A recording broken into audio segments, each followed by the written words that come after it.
"The logs are fabricated," the captain said. "Every entry from Sector 4, forward of the Halden wire, fabricated." He didn't look at her when he said it. He looked at the board.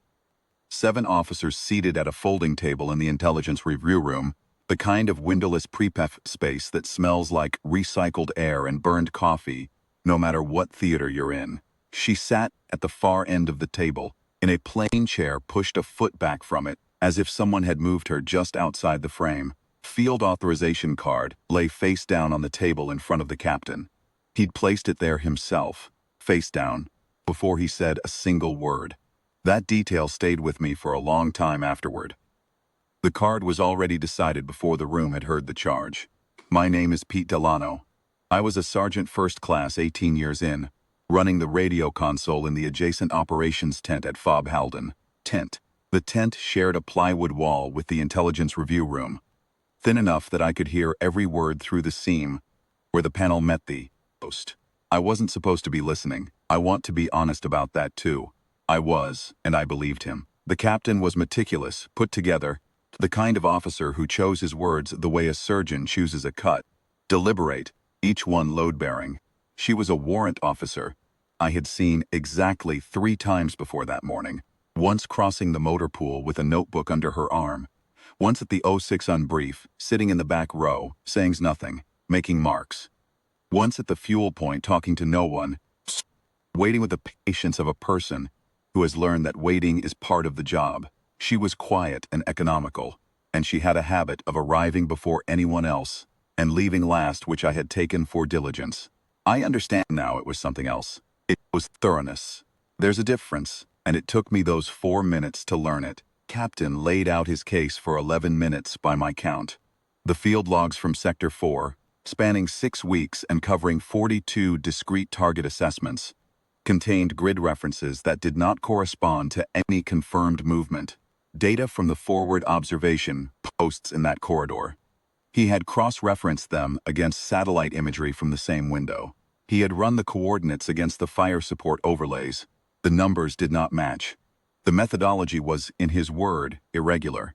The sourcing was opaque. He had consulted 2 other intelligence officers who had reviewed the logs and concurred that the discrepancies were not consistent with field error or equipment variance. They were consistent, he said, with a log that had been composed after the fact and submitted as contemporaneous. He recommended she be stripped of field authorization pending a formal review, reassigned to base inventory control for the duration, and her logs locked out of the operational data system until a full audit could either verify or disqualify every entry.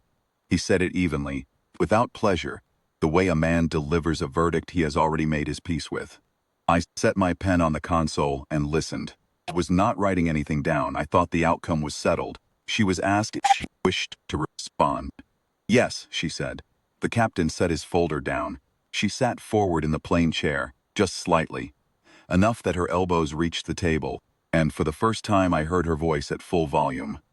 It was flat and even, with no rise on the important words, because in her telling every word was already important, and she did not need to signal which ones to notice. She told the board that the grid references in question were not errors. They were not fabrications. They were offset notation. A field security protocol she had developed and field tested across 2 prior deployments to prevent target coordinates being read correctly if a log was intercepted or compromised in transit. A captured log with raw coordinates is a gift to the other side. Offset notation removes that gift.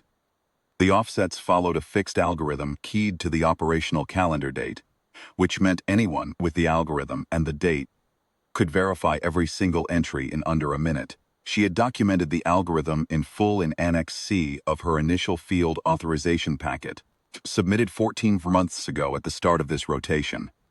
The captain said Annex C had not been included in the materials provided to the review board. She said she understood that. She said she could reproduce the algorithm from memory, in writing, on the spot, and the board fought against any entry in the log, starting with whichever entry they found most suspect. The board chair, Colonel Marsh, presided over the session in near total silence since the opening, looked at her across the length of the table. He held that look for a beat longer than a procedural look calls for. Then he said, "That won't be necessary at this time. Take a recess and locate the annex." The captain said the recess wasn't required, that the annex could be requested through channels after the session concluded. The colonel said the recess was his call. The room went quiet, and then my radio went off. 3 tones in sequence on the operations console, the live package signal, which meant a strike element was in execution, and something had changed. Had approximately 20 seconds to assess whether it was a status update or a hard problem before I needed to pull a senior analyst. Pulled the headset and listened. It was a hard problem. The forward element running a precision strike in Sector 4 was reporting a grid discrepancy. Their laser designator was reading a target coordinate that differed from the strike package by 61 meters, and 61 meters in the Sector 4 corridor was not an acceptable variance. It was the distance between a hardened supply node on the eastern edge and the open-air market directly west of it. The lead operator had called a hold on his own initiative. Strike clock running. He needed resolution from the intelligence desk. Was the woman whose authorization card was lying face down in the next room. I knocked on the plywood partition. The colonel said, "Come in." I stood in the doorway and gave him the situation in 15 words or less. The captain said the review session was still in progress and that the data system was appropriately locked pending audit completion. I said the forward element had a 61-meter discrepancy on a live hold with civilians in the proximate area, and the clock had been running for 4 minutes since the operator called the halt. There was a silence of about 3 seconds, she said, without looking at the captain. "Let me sit at the console." The captain opened his mouth. The colonel said, "Let her sit at the console." I have run radio operations for 18 years. I have worked with a lot of analysts. And I have watched what happens when good ones are handed a problem that is live and moving and won't wait for the right equipment or the right reference or the right amount of time. Most of the good ones look like controlled urgency, tight, focused, one step at a time, occasionally asking for confirmation on something they already know. What she did at my console in the 4 minutes and 11 seconds that followed looked like none of that, because it didn't look like effort at all. It looked like recollection. She didn't touch the locked data system. She didn't ask for the physical log or the strike package printout. She pulled the headset on, asked the forward element for their laser readout, the strike package issue date, and the last confirmed observation timestamp from the Sector 4 forward post. Then she was quiet for about 40 seconds, not frozen, not struggling, just working in a place I couldn't see. The offset algorithm from Annex C, 6 weeks of Sector 4 field logs, the operational calendar, all of it in her head, cross-referencing in real time, and she walked the forward element through the correction verbally. Azimuth adjustment, range correction, confirm, coordinate by coordinate, until his readout matched the package. He read the corrected target back. She said confirmed. She gave the release authorization on the intelligence hold. 4 minutes and 11 seconds. She set the headset on the console and stood up. The board members had drifted to the doorway during the hold. I hadn't noticed them coming. Colonel Marsh was standing 2 feet behind me and had been there, I believe, since roughly the 2-minute mark. He had not said anything. He had watched her hands on the console and listened to the corrections going out over the net. She walked past me and took her seat in the plain chair, pushed back from the table. The colonel walked back to his seat, picked up the copy of Annex C that had materialized on the table during the recess.